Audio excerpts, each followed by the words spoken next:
Muy buenas tardes. Un saludo especial de la doctora Diana Alexandra Remolina Botía, presidenta del Consejo Superior de la Judicatura y de los demás magistrados que integran la corporación. Les damos la bienvenida a la conferencia virtual denominada Ley 2292 de 2023, subrogados penales y sustitutivos. Los subrogados penales de la prisión domiciliaria y la libertad vigilada son figuras jurídicas que permiten que una persona sentenciada a pena de prisión intramuros pueda, una vez se cumplan ciertos requisitos, acceder a estos beneficios, los cuales redundan en la búsqueda de la aplicación de la justicia restaurativa, permitiendo de esta manera generar ambientes propicios para que la persona sentenciada vuelva a reintegrarse en la sociedad.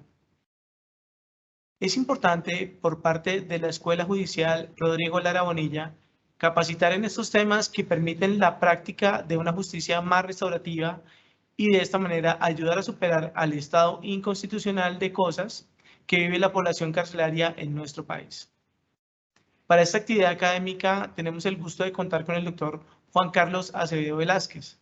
El doctor Acevedo es abogado egresado de la Universidad Libre de Pereira, especialista en Derecho Penal, Criminología y Derecho Administrativo, con diplomado en docencia universitaria, docente de la Universidad de Medellín Americana y Autónoma, coordinador del Comité Académico del Colegio de Jueces y Fiscales de Antioquia y vicepresidente de la Red Interuniversitaria del Proceso y Justicia de Medellín. Actualmente es magistrado de la Sala Penal del Tribunal Superior de Valledupar. El doctor Juan Carlos, es un gusto tenerlo con nosotros.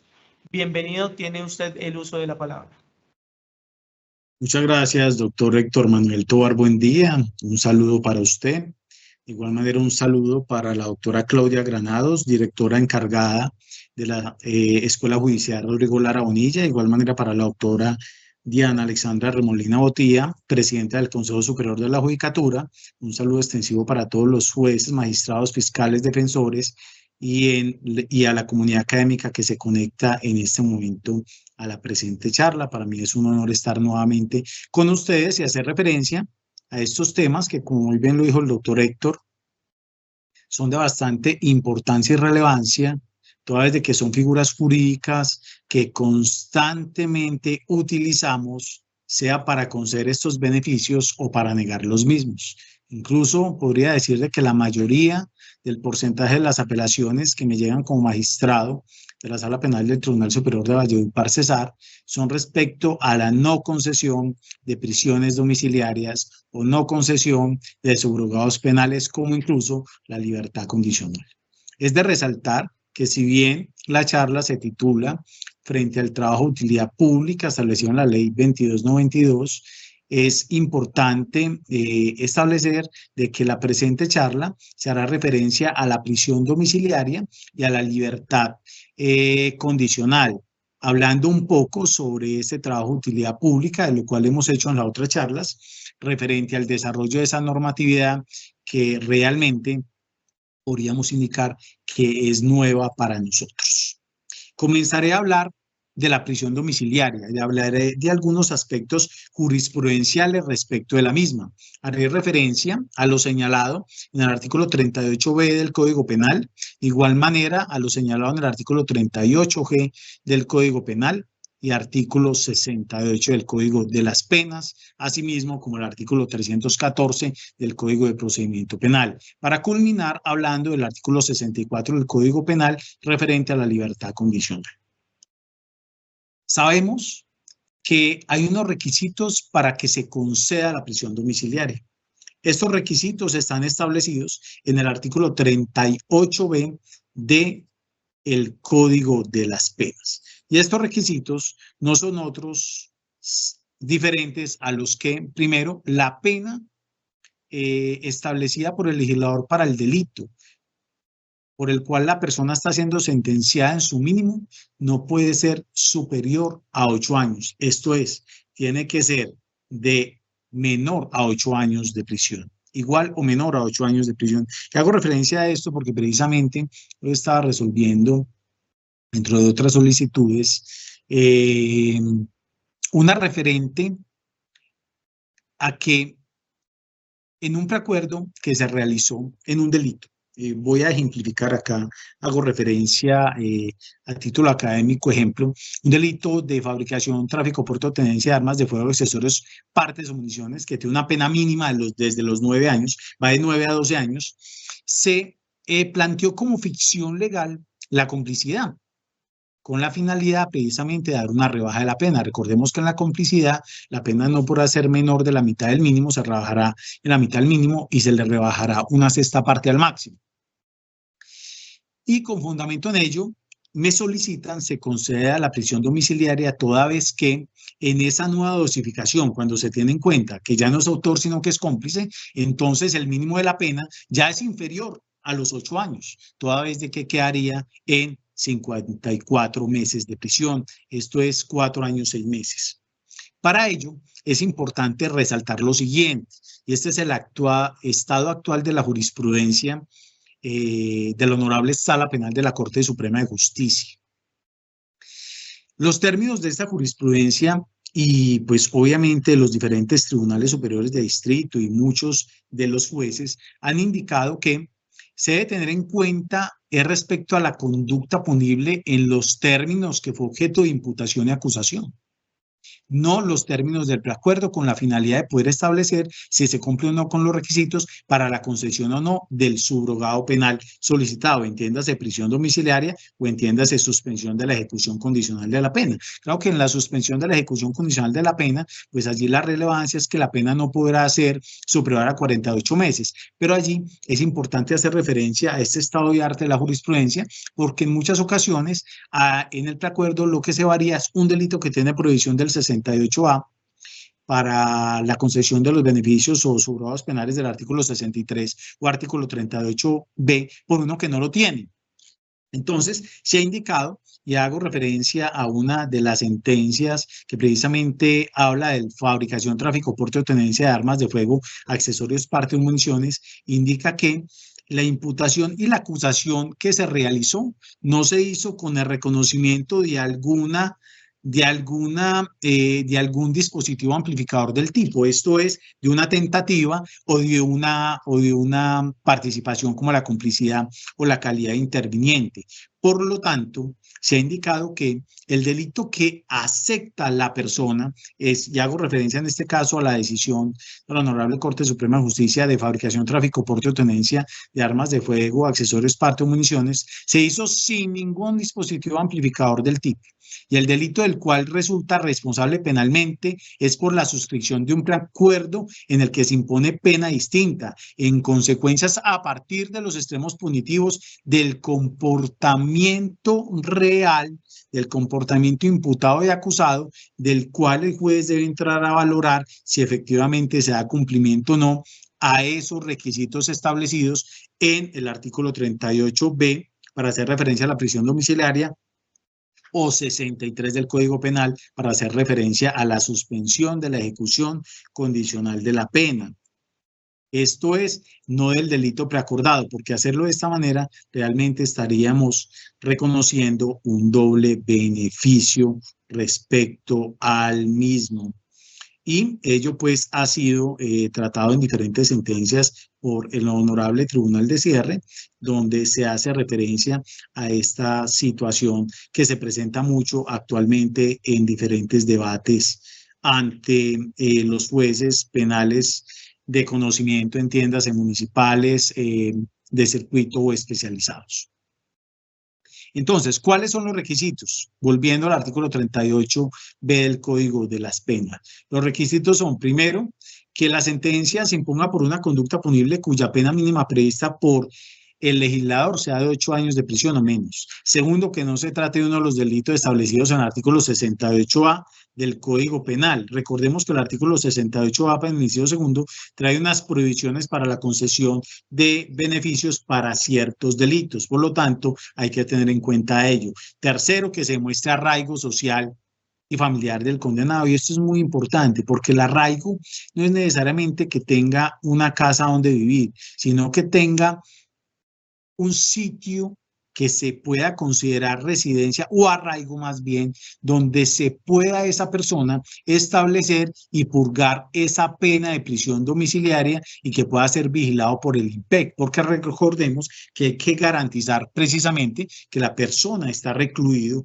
en esa residencia o en ese sitio que él haya decidido tener. Recordemos que cuando el victimario, esto es la persona que está siendo sentenciada, hace parte del núcleo familiar de la víctima o un núcleo cercano a la víctima, pues obviamente no podemos conceder la prisión domiciliaria en una vivienda cercana a ellos y mucho menos en una vivienda donde esté la víctima. Y hago referencia a un caso en particular que sucedió de violencia intrafamiliar, donde se condenó a la esposa por el delito de violencia intrafamiliar y resulta de manera muy particular que el juez de primera instancia concedió la prisión domiciliaria a la esposa en el sitio de residencia del esposo y la concedió indicando en su argumento que el esposo tenía más posibilidad de defenderse de la esposa y que por lo tanto no representaba un peligro para su existencia o su seguridad,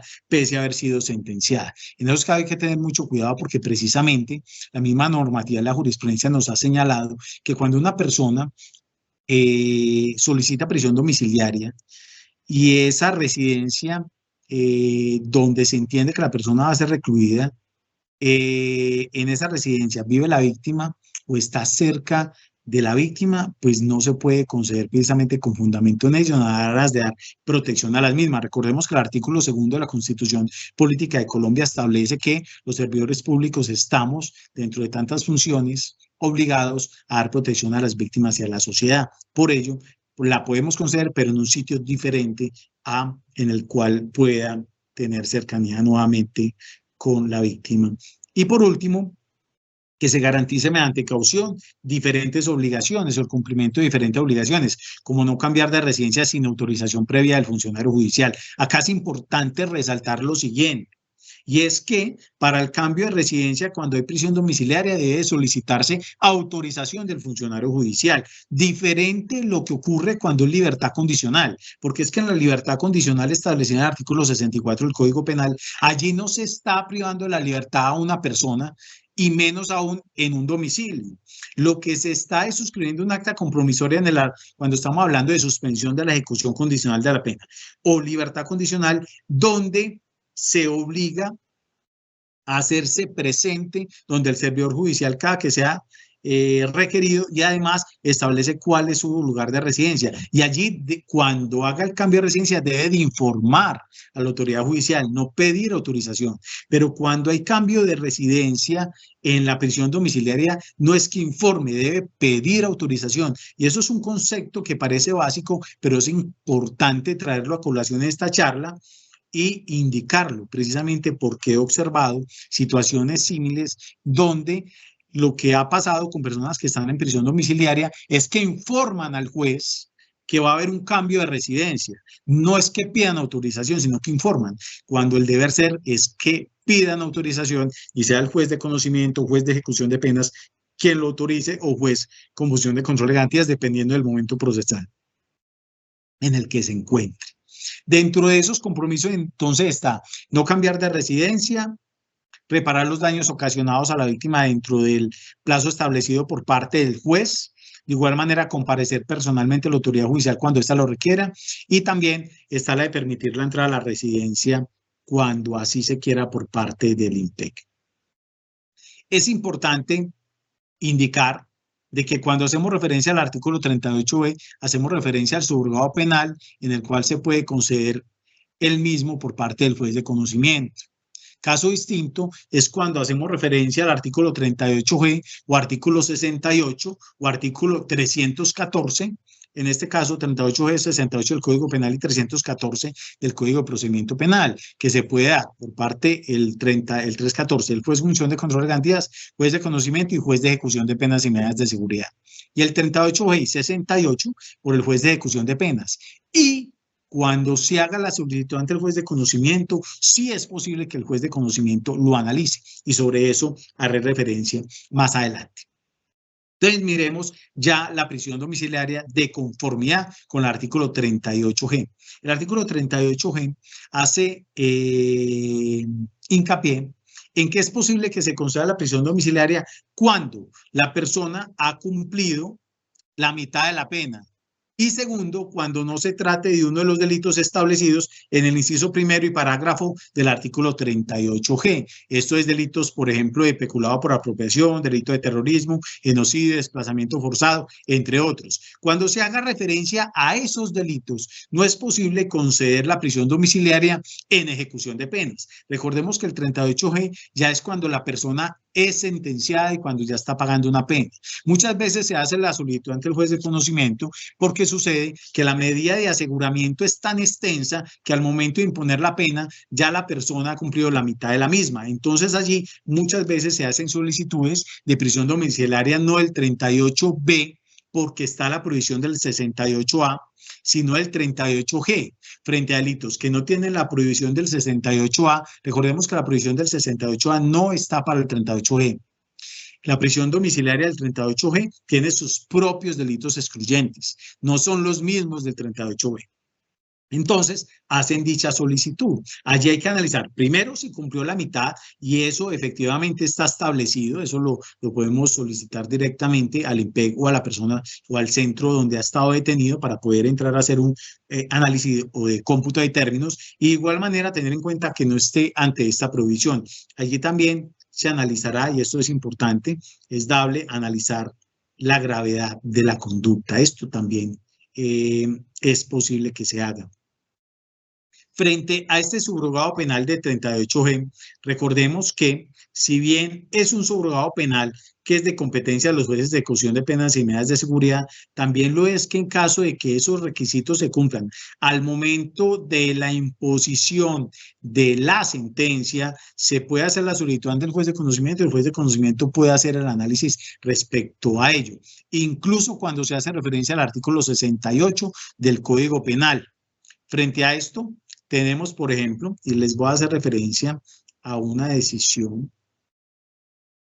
de la Honorable Corte Suprema de Justicia, radicado SP 432 del año 2022 y la SP 429 del año 2022, donde se estudia si es posible que un juez de conocimiento pueda analizar una petición de prisión domiciliaria por enfermedad grave del artículo 68, donde se indica que sí es posible, es más, debe valorarla, a diferencia de unas sentencias anteriores donde se señalaba de que eso era propio de un juez de ejecución de penas y medidas de seguridad. Haciendo, entonces, relación al artículo 68 del Código Penal, tenemos que allí hablamos es de la prisión domiciliaria cuando una persona está muy grave. Y aquí se solicita la reclusión domiciliaria hospitalaria de la persona.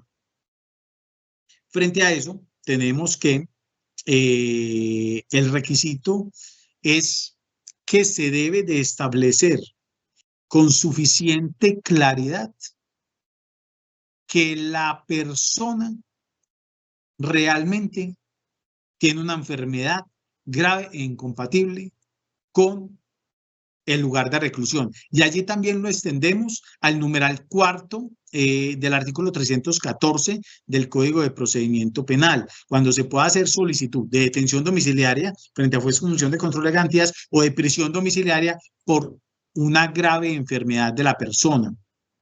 Y allí la Corte ha sido clara en señalar de que se debe tener un dictamen de un médico legista, de un médico legal, y no necesariamente deben que ser del Instituto Nacional de Medicina Legal, puede ser de un médico oficial, pero debe tenerse un dictamen donde con suficiente claridad se determine que efectivamente la enfermedad que tiene la persona es incompatible con su estado en reclusión. Frente a esto, quiero hacer una referencia frente a prohibiciones que traen algunas normatividades, como por ejemplo la establecida en el artículo 199 de la Ley 1098 del año 2006, que es el Código de Infancia y Adolescencia. Respecto a esto, la prohibición de conceder cualquier beneficio subrogado penal, como la prisión domiciliaria, como la suspensión de la ejecución condicional de la pena, la libertad condicional, tenemos que La Honorable Sala Penal de la Corte Suprema de Justicia, un análisis muy interesante que hizo en un caso, en la sentencia SP 432 del año 2022, indica que el alcance de la prohibición del artículo 192.2 de la Ley 1098 del año 2006, referente a la sustitución de la medida de aseguramiento de detención preventiva en establecimiento de reclusión, sea para ya la pena o sea para la detención preventiva, se hace referencia al numeral primero y segundo del artículo 314. Frente a ellos se puede entender como prohibición absoluta, pero no referente a los numerales 3 y 4 del artículo 314. Y esto haciendo referencia a los siguientes numerales. Esto es prohibición cuando hablamos de que para la privación de la libertad suficiente con que la persona esté detenida en su domicilio, o el numeral segundo cuando la persona supere los 65 años de edad. Pero no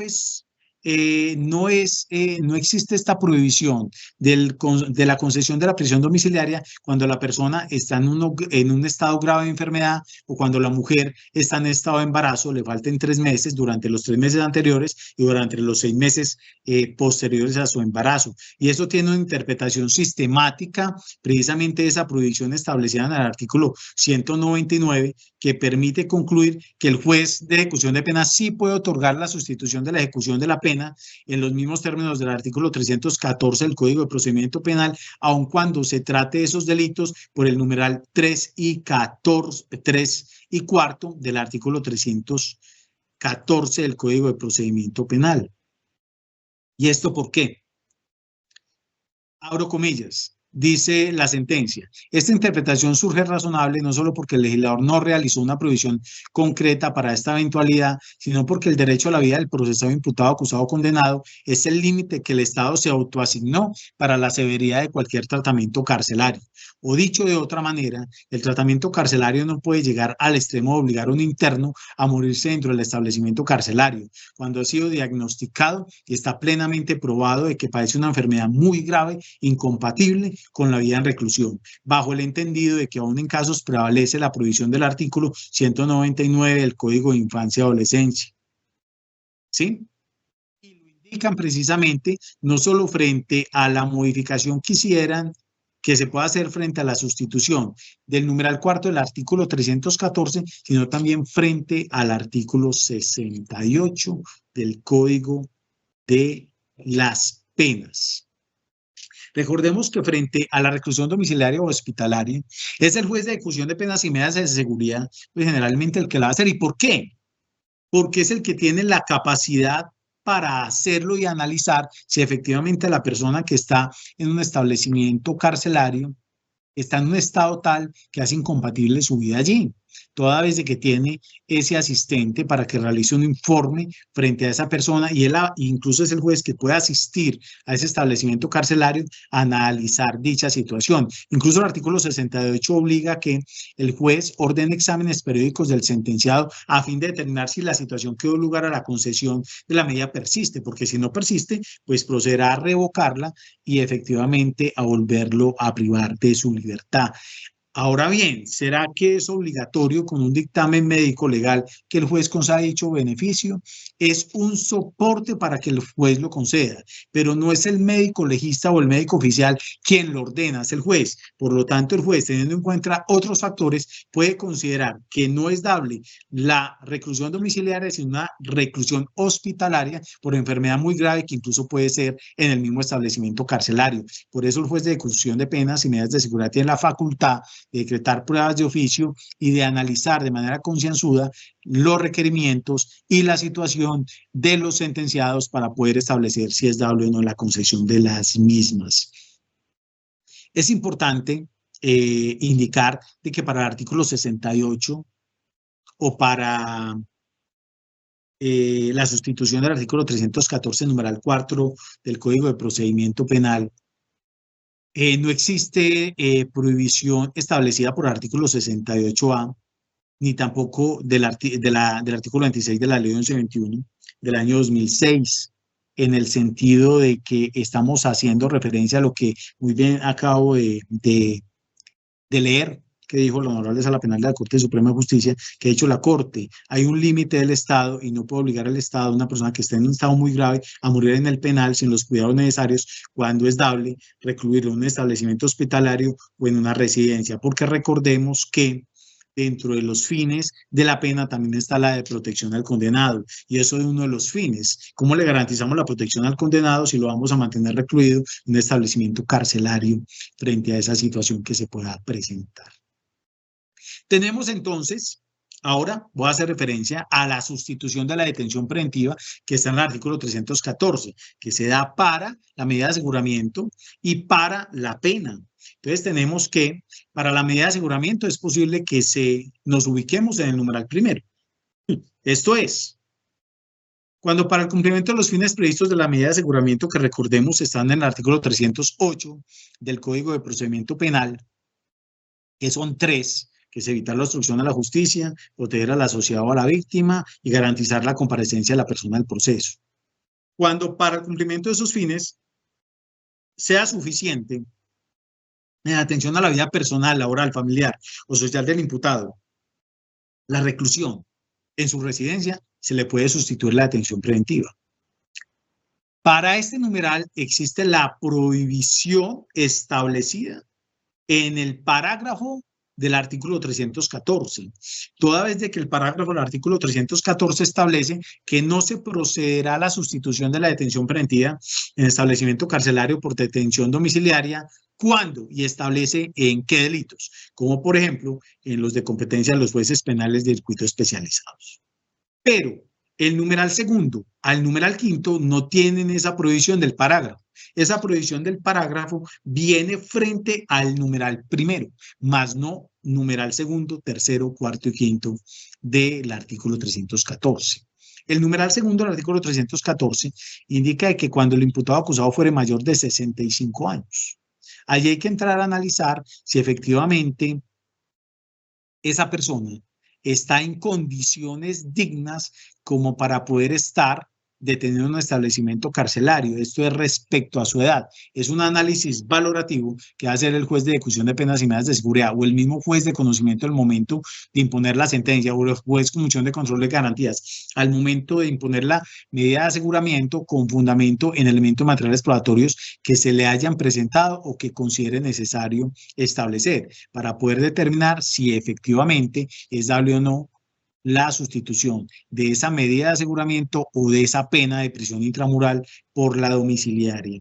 Frente al numeral tercero, pues allí no hay mucha discusión y es cuando a la procesada le falten 3 meses o menos para el parto y hasta los 6 meses después del nacimiento. Incluso este numeral tercero no trae las prohibiciones de la ley 1121 y tampoco de la ley 1098 del año 2006, porque precisamente acá no se habla del derecho de la mujer, acá estamos frente al derecho del bebé, frente al derecho del menor.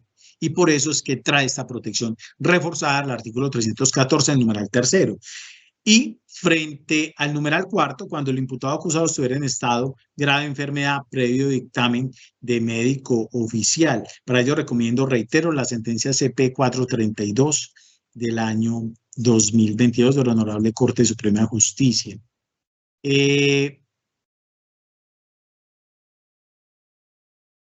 Donde se analiza precisamente que si es posible el cumplimiento o si es posible la concesión de la prisión domiciliaria por estado grave de enfermedad establecido en el artículo 68 del Código Penal y no se le aplica la prohibición de la ley 1098 y por ende tampoco ninguna otra prohibición, precisamente porque el sustento es el mismo. Esto es que la persona tiene derecho mínimo, estamos hablando de un Estado social de derecho donde el principio fundante es la dignidad humana y el derecho internacional es el principio pro hominem, donde precisamente el tratamiento carcelario no puede llegar al extremo de obligar al interno a morirse dentro del establecimiento carcelario, cuando ha sido diagnosticado y está plenamente probado que padece una enfermedad muy grave e incompatible con la vida en reclusión.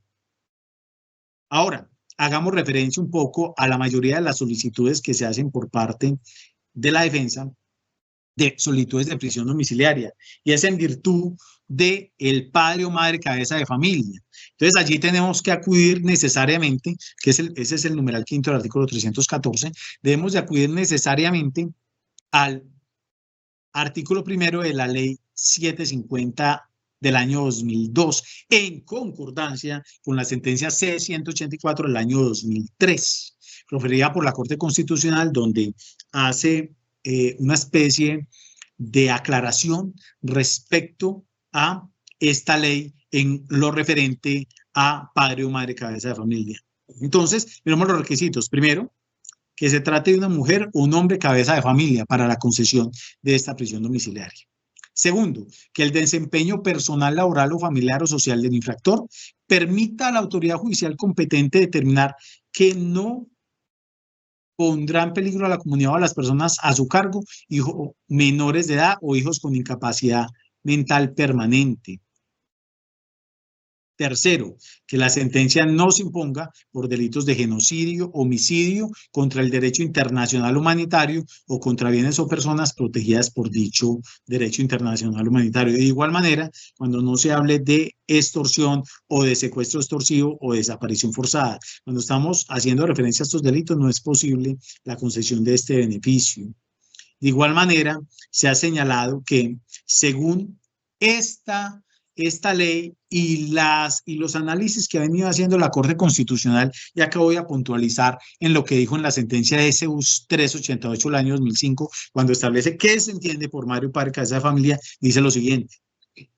La Corte advierte que no toda mujer puede ser considerada como madre cabeza de familia por el solo hecho de que esté a su cargo la dirección del hogar, porque muchas de las solicitudes precisamente que se hacen por padre o madre cabeza de familia es porque el padre o la madre es las que dirigen el hogar, esto es, son los que trabajan y su pareja no tiene trabajo y son los que cuidan a los niños. Entonces, como esta persona es la que trabaja, la que lleva el sustento del hogar, la que entre comillas tiene la dirección del hogar, entonces se considera padre o madre cabeza de familia y con fundamento en ello se hace la solicitud de prisión domiciliaria. Entonces la Corte ha establecido, hombre, no es así, no se establece por ese solo hecho. En efecto, para tener dicha condición es necesario lo siguiente. Primero, que se tenga a cargo la responsabilidad de hijos menores o de otras personas incapacitadas para trabajar. Sean padres, abuelos, hermanos. Segundo, que esa responsabilidad sea de carácter permanente. Tercero, no solo la ausencia permanente o abandono del hogar por parte de la pareja, sino que aquella se sustraiga del cumplimiento de sus obligaciones como padre, y acá le agrego, como madre, lo agrego yo. Cuarto, o bien que la pareja no asuma la responsabilidad que le corresponde y ello es un motivo verdaderamente poderoso como la incapacidad física, sensorial, psíquica o mental, o como es obvio, la muerte. Y por último, que haya una deficiencia sustancial de ayuda de los demás miembros de la familia, porque recordemos que si tiene un acompañamiento extenso de familia como abuelos, tíos, hermanos, allí tampoco podemos hablar de la concesión de este beneficio porque precisamente el menor o la menor puede quedar en cabeza de esta familia extensa. Entonces hay que determinar que efectivamente no tiene esta familia extensa que se pueda hacer cargo de este menor o de esta menor. Esta postura fue reiterada por la Honorable Sala Penal de la Corte Suprema de Justicia en radicado 57.905 del año 2021, en la cual precisa que la prisión domiciliaria, por la calidad de madre o padre, cabeza de familia, opera cuando la persona condenada tiene a cargo hijos menores, como también cuando constituye el único soporte de otras personas incapaces o incapacitadas para trabajar. Miren, eso que estoy diciendo es relevante para también la sustitución de la prisión por el trabajo de utilidad pública, porque recordemos que para esa sustitución se tiene que demostrar que es madre, cabeza de familia, y o padre cabeza de familia. Entonces, ¿dónde debemos de acudir necesariamente? A lo establecido en la ley 750 del año 2002 y a lo señalado y desarrollado por la jurisprudencia de la Honorable Corte Constitucional y la Honorable Sala Penal de la Corte Suprema de Justicia. Entonces, acá dice la Corte Suprema de Justicia: la prisión domiciliaria por la calidad de madre o padre cabeza de familia opera cuando la persona condenada tiene a cargo hijos menores, como también cuando constituye el único soporte de otras personas incapaces o incapacitadas para trabajar. bien por su edad o por problemas graves de salud. Lo anterior siempre y cuando se verifiquen los requisitos consagrados expresamente en la norma. Esto es el artículo primero de la ley 750 del año 2002. Esto es de bastante relevancia. ¿Y por qué es de bastante relevancia? Porque no se demuestra ello con que simplemente es la persona que lleve la batuta, y me disculpan la palabra coloquial, es como la dirección del hogar para establecer que es padre o madre de cabeza de familia. Es la única persona que tiene bajo su cuidado permanente a este menor. Y es importante establecer que acá la prevalencia del interés superior del menor no exime al juez de verificar el cabal cumplimiento de los requisitos exigidos en la ley para acceder al sustituto de la prisión domiciliaria por la condición de padre o madre cabeza de familia. En tanto, no existen derechos absolutos. Y frente a ello dice nuevamente la Corte Suprema de Justicia, en lo atinente a la figura de la prisión domiciliaria para la persona cabeza de familia, la Sala ha venido sosteniendo de manera pacífica que para su otorgamiento se requiere la satisfacción. Vea, esto no es solo para la prisión domiciliaria, recordemos, también para la sustitución frente al trabajo de utilidad pública. Entonces, se requiere la satisfacción concurrente de los siguientes requisitos. Primero, que el condenado hombre o mujer tenga la condición de padre o madre cabeza de familia. Segundo, que su desempeño personal, laboral, familiar y social permite inferir que no pondrá en peligro a la comunidad o a las personas a su cargo. Tercero, que la condena no haya sido proferida por algunos de los delitos allí establecidos. Y hago acá hincapié en que en el trabajo de utilidad pública trae su propia prohibición y en los delitos en la prisión domiciliaria del 38B hablan del 68A y el 38G hablan del parágrafo. Y por último, que la persona no tenga antecedentes penales. Sin embargo, ello pues ha tenido cierta discusión porque hay que analizar hasta qué punto el antecedente penal precisamente evita o genera que la persona al estar en prisión domiciliaria o en un trabajo de utilidad pública efectivamente ponga en peligro a la comunidad o a la sociedad. Entonces señalan, el respeto al interés superior del menor no implica un reconocimiento mecánico y razonable o autoritario de sus derechos y dejar como único requisito de la detención o prisión domiciliaria para los padres o madres cabeza de familia la constatación de la simple condición de tal convierte en absoluto el derecho del menor a no estar separado de su familia y además lo hace en detrimento de unos institutos como los principios y valores constitucionales de la paz, la responsabilidad de los particulares y el acceso a la administración de justicia de todos los asociados. Es importante resaltar de que aquí también se hace hincapié al trabajo de utilidad pública. Ahora bien, referente a la libertad condicional. Para ir culminando, recordemos que son 50 minutos de charla y la idea es abordar pues los temas, ir abordando los temas que más se pueda respecto a este temario. Frente a la libertad condicional tenemos, ¿cuáles son los requisitos de la libertad condicional? Pues son los establecidos en el artículo 64 del Código Penal.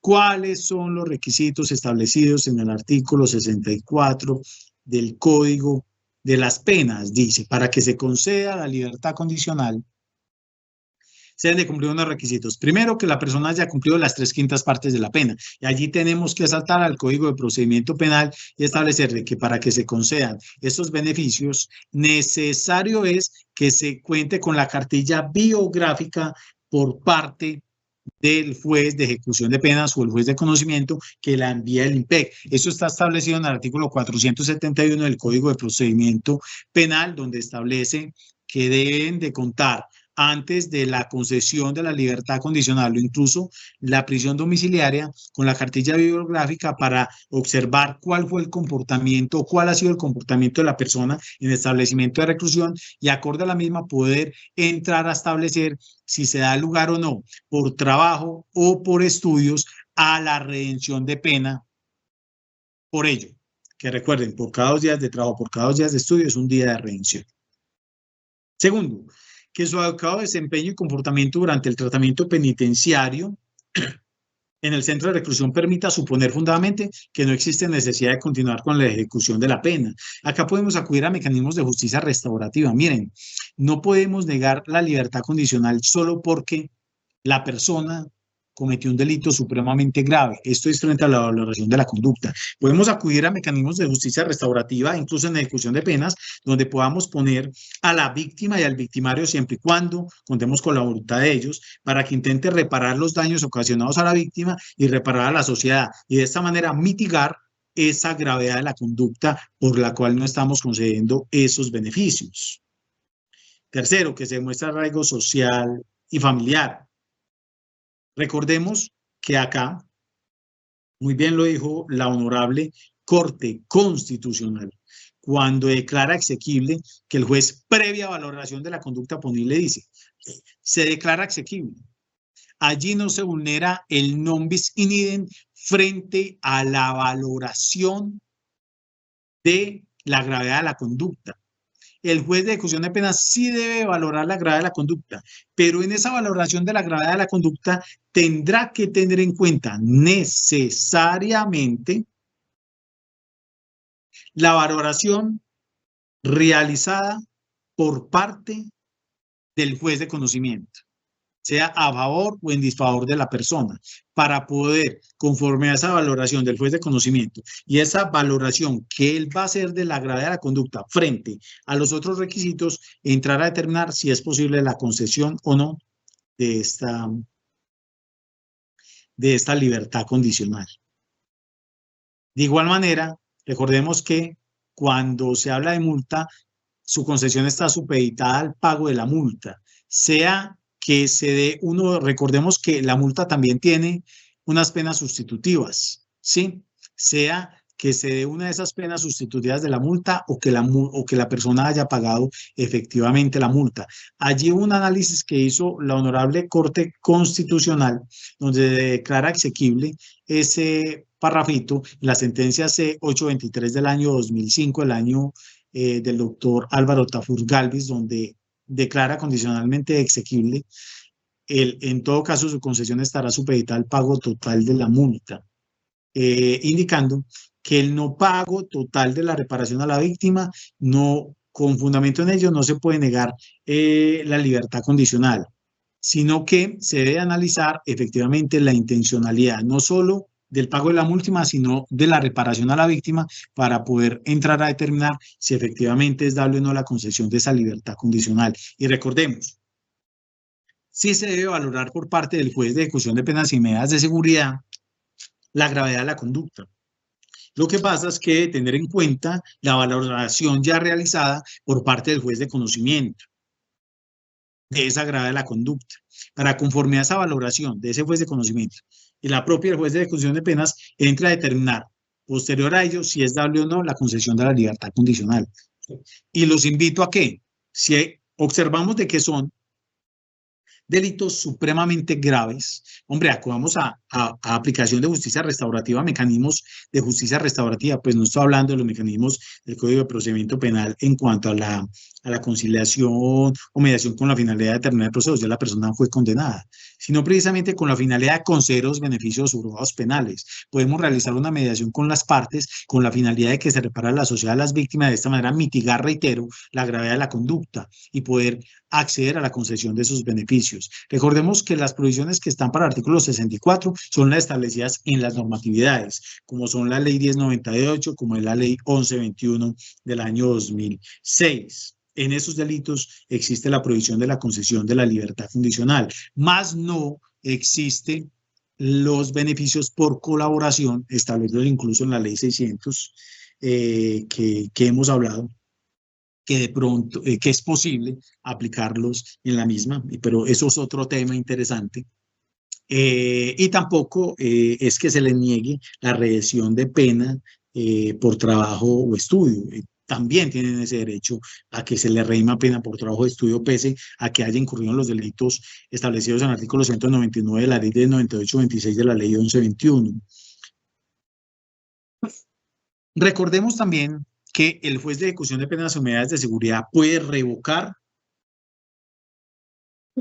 la libertad condicional y la revoca cuando observa el incumplimiento de las obligaciones establecidas en el artículo 65 del Código Penal. como el no informar el cambio de residencia, el no estar atento al llamado a la autoridad, el no permitir que el IMPEC ingrese, se puede revocar. Recordemos también que el juez de ejecución de penas y medidas de seguridad, al momento de conceder la libertad condicional o el juez de conocimiento en caso de que haga las veces de ejecución de penas y medidas de seguridad, debe de fijar una caución.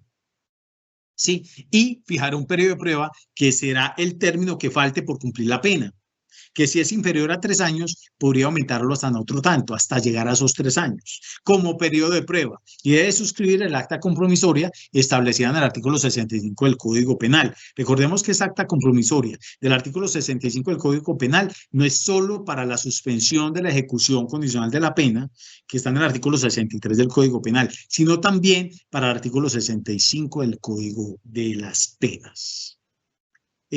Bueno, queríamos el día de hoy hacer referencia específicamente a estos dos juzgados penales y frente al de la prisión domiciliaria hacer un poquito de ahínco en lo que se entiende por padre o madre cabeza de familia, que también debe ser tenido en cuenta al momento de sustituir esa prisión intramural por la de trabajos de utilidad pública, que recordemos que es posible que se conceda la misma a madres cabezas de familia que incurren en ciertos tipos penales establecidos por la normatividad y de los cuales hemos venido hablando y seguiremos hablando durante el transcurso de este año.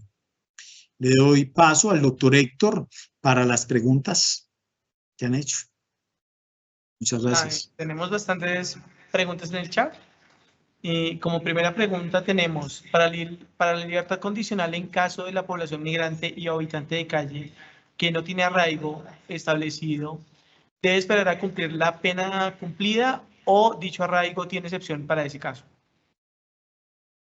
No, debe tener arraigo, debe tener un arraigo establecido para poder hacer una vigilancia de la persona. Esto es de los compromisos de la persona. Y dentro de los compromisos está el que se pueda establecer el lugar donde va a estar, pero el arraigo no necesariamente es una vivienda, puede ser un lugar de ubicación. Entonces, si se puede establecer un lugar donde se pueda ubicar a la persona, eso se ha podido entender como arraigo, sobre todo para estas personas. Yo les voy a hablar de un caso personal. Una persona habitante de la calle estaba en un centro día. Hablamos con el centro día y el centro día permitió de que efectivamente las notificaciones y las búsquedas que pudiera realizar el IMPEC de esta persona se hiciera ese centro día, en aras de garantizar la posibilidad de la concesión, en este caso de la libertad condicional. Entonces, tenemos que acudir a estos mecanismos para no simplemente, con fundamento en que es un habitante de la calle, que no tiene un arraigo definido claro una casa, negar. Sí se puede hacer. Doctor, tenemos una que dice, buenas tardes, doctor. En este caso de las personas condenadas por el delito de inasistencia alimentaria, ¿qué mecanismo de justicia restaurativa se puede solicitar o aplicar, dado que normalmente no tienen dinero para indemnizar a la víctima y están revocando el subrogado por no indemnización? Se pueden hacer muchos, se pueden hacer trabajos de perdón, trabajos de dar charlas precisamente a la sociedad para que indiquen las consecuencias de su actuar, las consecuencias normativas de su actuar. Se puede hablar de pronto quizás de una prestación que realice la prestación de servicios de utilidad pública. Eso es una figura precisamente que se hizo para eso, para poder, y eso que ahí no es una prisión domiciliaria, está en libertad, pero presta unos servicios de utilidad pública para toda la sociedad. Es una forma de reparación válida y de resocialización que le puede dar a la mujer, incluso padre, cabeza de familia. Hago padre porque hablan de mujer, pero obviamente la jurisprudencia va a atender a ello. Y también puede hacer una reparación simbólica o de cierta manera de común acuerdo con la víctima. Obviamente se debe contar con la voluntad de la víctima, hago esa claridad, para que hablemos de reparación frente a la víctima. Pero si la víctima pues no está muy de acuerdo con ello, pues podemos hablar de cierta reparación que se vaya dando frente a la sociedad y frente a la víctima que vaya vigilando la misma judicatura, ¿sí? Doctor, ¿qué papel juega la postulación de solicitud de prisión domiciliaria por salud incompatible con reclusión intramural en la audiencia que trata el artículo 447 del Código de Procedimiento Penal, si lo adecuado es que en ese debate se genere en sede de ejecución de penas? ¿Resulta viable?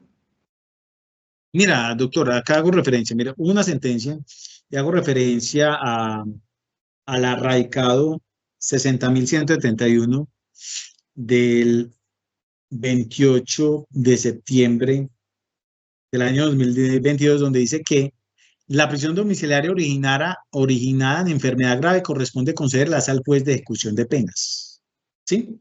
Y dice que la ley consagra la posibilidad de que el procesado, que su reclamación sea examinada y decidida por el juez de ejecución de penas, atendiendo estrictamente al cumplimiento de los requisitos legales. Pero posterior a ello tenemos una decisión del año 2023 y esta es el radicado 56.193, donde indiquen del que el juez de conocimiento está obligado a analizar la petición que se funda en enfermedad grave. Esto es, si tiene la posibilidad de los mecanismos para poder hacer el análisis de esa solicitud, lo debe de hacer. Lo que pasa es que generalmente el juez de conocimiento no tiene las posibilidades que tiene el juez de ejecución de penas frente al asistente social y frente a como acercarse al establecimiento carcelario para poder establecerlo, pero el juez de conocimiento sí lo puede hacer. Perfecto, doctor. Otra pregunta, ¿el mecanismo sustitutivo de la pena de trabajo de utilidad pública se puede dar al padre cabeza de familia?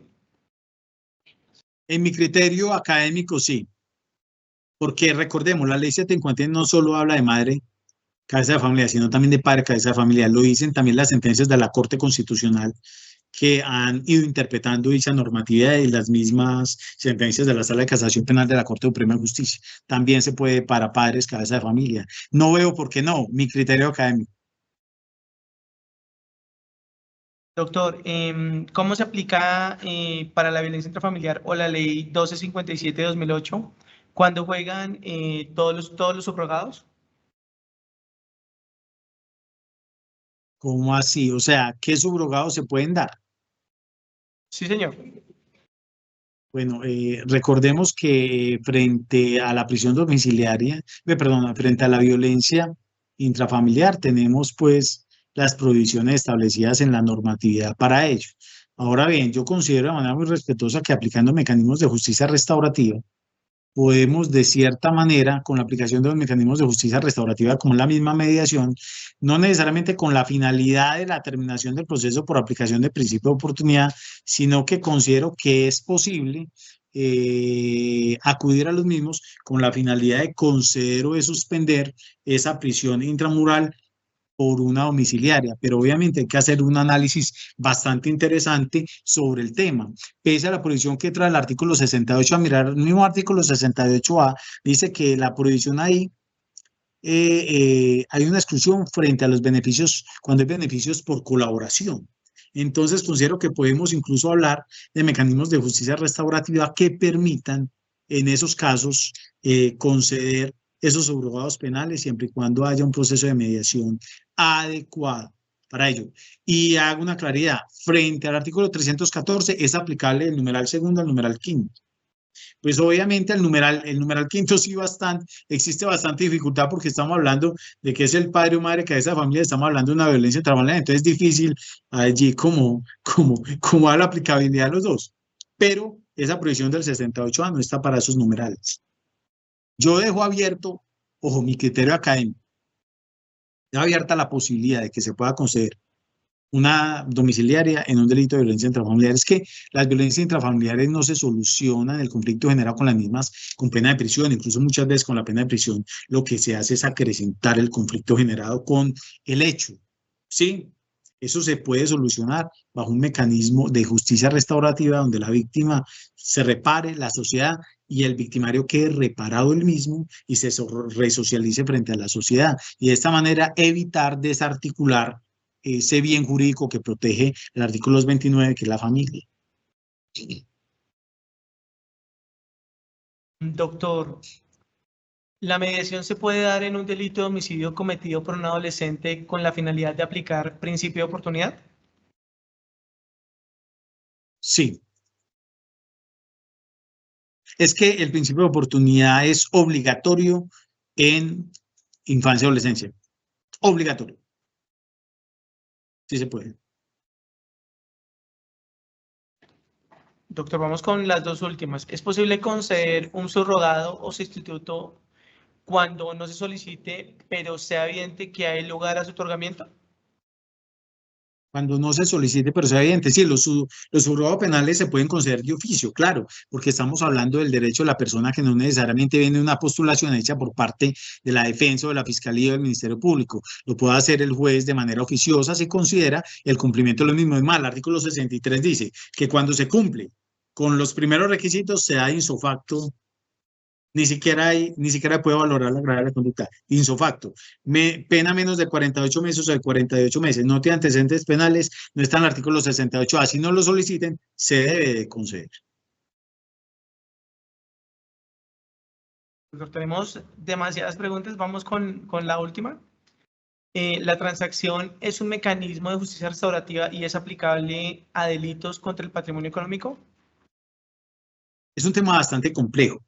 Yo considero que la transacción en sí hace parte de la justicia restaurativa, pero no es en sí un mecanismo de justicia restaurativa, porque para que sea un mecanismo de justicia restaurativa tiene que dar voluntad de las dos partes, porque una transacción no necesariamente es voluntad de las dos partes, ojo, no necesariamente. Entonces, hace parte de un mecanismo en el cual se puede llegar a una indemnización integral y por la indemnización integral se puede aplicar una posible numeral del principio de oportunidad para dar por terminado el proceso de esta manera.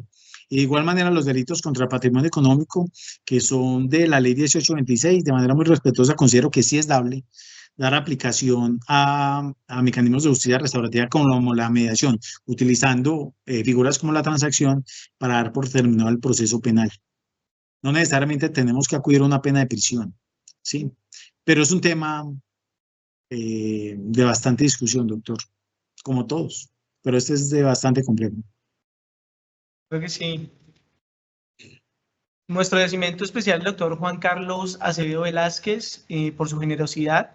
Entendemos que Gracias. tenemos bastantes preguntas en el chat, por lo que procederemos a dar respuesta una a una y agradecemos dejarnos los correos electrónicos en los comentarios para responderles así en privado frente a las inquietudes que han dejado, que han sido numerosas. Pues con esta exposición que acaba de darnos el doctor Acevedo Velázquez, nos damos cuenta que las funciones específicas de los jueces en la ejecución de penas y medidas de seguridad, quienes tienen la capacidad para analizar las circunstancias especiales de cada persona a la libertad y analizan cada una de estas situaciones, como la enfermedad, etcétera, para determinar si concede o no, teniendo en cuenta los factores y las pruebas que puedan practicar para determinar estos beneficios o subrogados penales.